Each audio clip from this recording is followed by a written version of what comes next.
child in a way he should go. If parents fail to instill the fear of God and moral values early, the child naturally drifts towards bad company. Madam Speaker, the Holy Book also teaches us to train up a child in a way he should go, so that when he grows, he will not depart from it. The foundation of a good character is laid in the kitchen and in the living room, not on government ministry. When parents fail to teach their children good moral values, respect for authority, and the fear of God from infancy, they create a vacuum. This vacuum is quickly filled by the street. A child who values their family name will think twice before destroying it with drugs. We must blame the source, the home. Right, Honorable Speaker, I respectfully end my submission. Thank you. Yay! Honorable Bennett is stressing on the point of order. Honorable Bennett, let's hear you. Right, Honorable Speaker, let's stop blaming poor and young parents for security failure. The police service and local authorities know exactly where the drug dens are in Saboba. They know the individuals who bring these substances across our borders and into our market. If the state wants to wipe out this trade, they could launch a coordinated raid and arrest the kingpins within 24 hours. The truth is that the law enforcement turns a blind eye and sometimes even take bribe.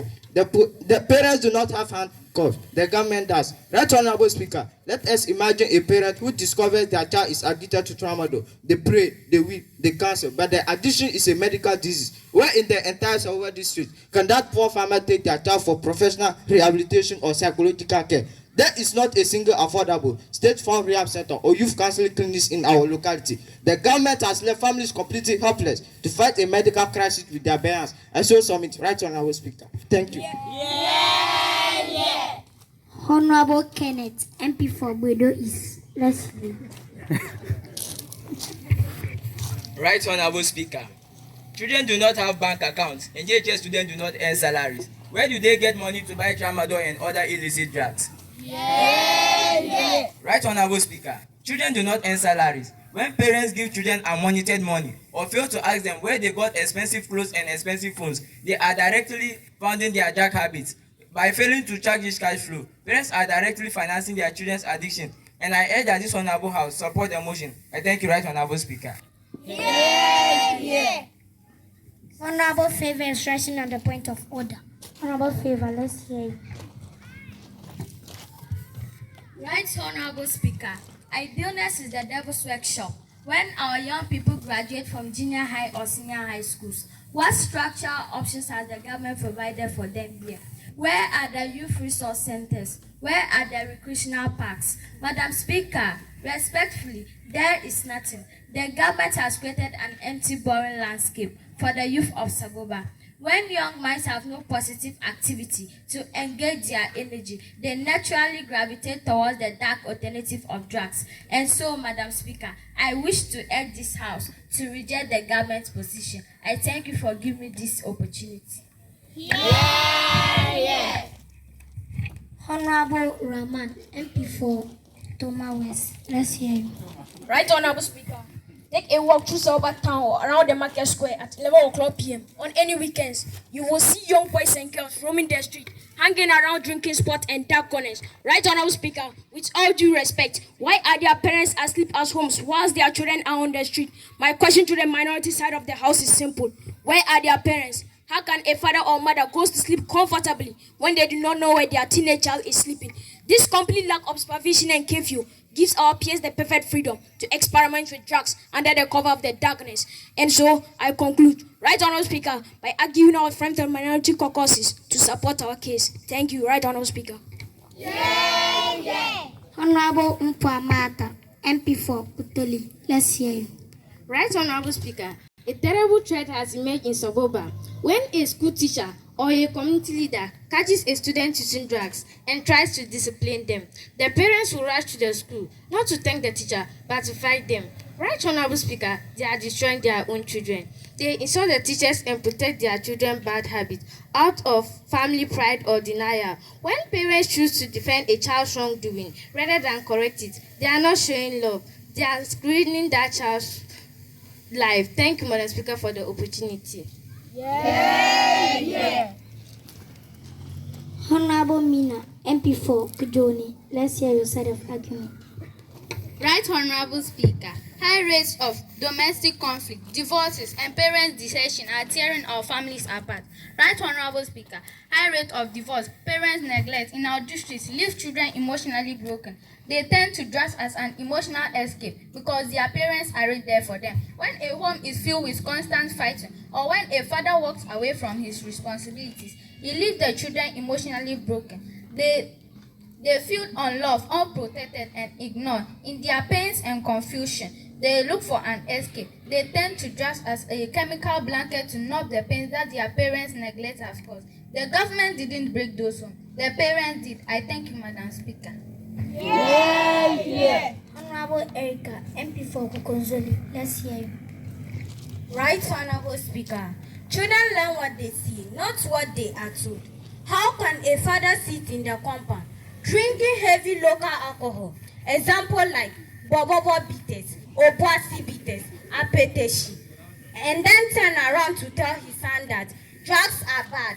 How can a mother use abusive languages, ensure erratic behavior, and expect her daughter to be calm and disciplined? Madam Speaker, many parents in our district lost moral authority to correct their children because their own lifestyles are terrible examples. If the teacher is failing the exam, the students cannot pass. Right Honorable Speaker, parents must lead by example. Thank you. I raise my case. Honorable Elijah, MP for Tomanov. Let's hear you. Thank you, Madam Speaker. Right Honorable Speaker, some parents in Saboba are highly active in community social groups, spending thousands of cedis on funeral clothes, wedding parties, and titles. Yet, they claim that they don't have 20 Ghana cedis, Madam Speaker. 20 Ghana cedis to buy textbooks or exercise books for their children. When a child feels that their parents value social prestige over their education, they lose interest in school. They drop out, join bad gangs on the street, and inevitably fall into the drug trap. This is a massive failure of parental priorities. Madam Speaker, I thank you. Can we bend the government? No.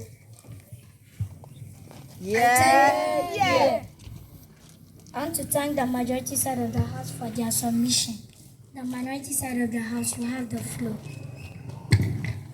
Honorable Nambe Boniface, MP for Kakbeni, let's hear you. Right Honorable Speaker, not every child is carved out of purely academic work. Many of our peers who drop out of school have brilliant hands on carpentry, machines, electronics, and textbooks. However, Saboba lacks adequate state funding, free technical and vocational training, instruction that can absorb these practical learners. Right Honorable Speaker, after completing junior high schools or senior high schools, there are no factories, there are no youth resources centers, and no recreational hubs in Saboba. Idleness is the devil's workshop created by the state by failing to provide alternative educational pathways. The government effectively throws these youth onto the gathered sheep society where drug dealers work to pick them up. I thank you, Madam Speaker. Honorable Belen Christabel, MP for Ban, let's hear you. Right Honorable Speaker, tramadol and chemical substance are not manufactured on tomato farms in Saboba. They are imported into this country through national borders and distributed along state highways. It is the sole constitutional duty of the Food and Drug Authority and Customs Service to police what enters our market. If dangerous, high-dose drugs can travel hundreds of kilometers from the borders right into a small chemical shop in Saboba, that is a spectacular failure of the state security and not a failure of a mother in a village. Right Honorable Speaker, let us conclude this debate with the majority side of the House admitting to their failure. I thank you, Madam Speaker, for this opportunity. Honorable Enoch, MP for Kwegu, let's hear you. Right Honorable Speaker, Ghana Education Service is an arm of government. Our Honorable school Enoch, please, you may resume your seat. Honorable Happy is rising on the point of information and correction. Thank you, Madam Speaker, for the opportunity. Right Honorable Speaker, I rise on both information and correction. Honorable Member for Kwegu and the minority side of the House have created a new arm of government for Ghana. Right Honorable Speaker, we all know there are three arms of government, namely legislature, judiciary, and executive. Honorable Enoch, when the GS become an arm of government, you cannot rise and be saying anything that comes to your mind. We are a serious house of records.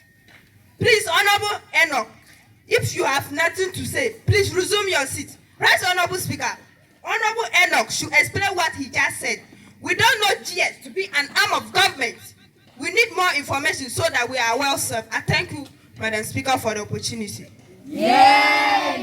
Honorable Enoch, I was also surprised when you mentioned GS as an arm of government. So I'd like you to explain better. Right Honorable Speaker, the Honorable Member for Kwane and the majority side of the House, don't you? GS is part of the executive arm of government. So I am right to say that.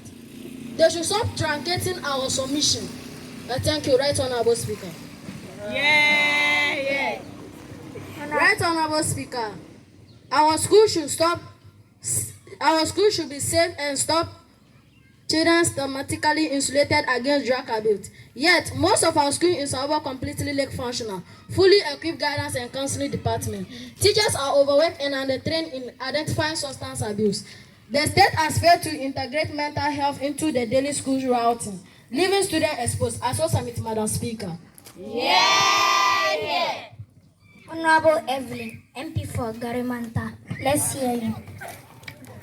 Right Honorable Speaker, bad national economic management has created hyperinflation and extreme poverty in rural districts like ours. Today, a parent must work from 4 o'clock a.m. to 8 o'clock p.m. on the farm or in the market just to buy a single measure of corn to feed the family.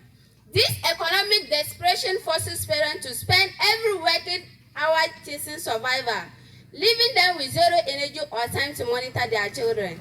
The government economic failure has forced parents to choose between supervision and starvation. Madam Speaker, I thank you for the opportunity. Honorable Ruth, MP for Kungane. Let's hear you. Right Honorable Speaker, the Pharmacy Council and the District Assembly are responsible for the licenses and monitoring of chemicals.